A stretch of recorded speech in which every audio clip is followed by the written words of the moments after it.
সব excitement just জলে চলে গেল খালি আমার একটা জ্বরের জন্য। কিন্তু আমাকে দেখে বোঝা যাচ্ছে না সেই এক্সাইটমেন্টে একটুও ভাটা পড়েছে। অ্যাকচুয়ালি মাঝে কলকাতায় এসেছিল ইমতিয়াজ আলী, তার একটা ফিল্মের প্রচারের জন্য। আমাদের কলকাতা ফিল্ম ফেস্টিভ্যালেও সেই সিনেমাটা দেখানো হয়েছে। তো সেই অ্যাসাইনমেন্টের দায়িত্ব আমার কাছে ছিল।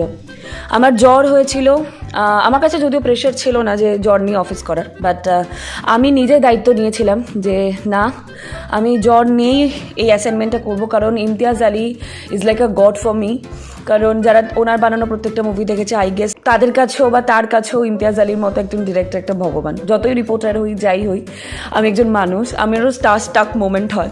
So it was a stuck moment. But যাই হোক, তবুও এত কিছুর মাঝখানে এত জ্বর এই সেই নিয়ে, তো সব কিছু কাটিয়ে, জ্বর জারি সব কিছু কাটিয়ে, সব কিছুর ঊর্ধ্বে উঠে আমি এই কাজটাকে পুরোটা করতে পেরেছিলাম, which was a very proud moment for me. And tata.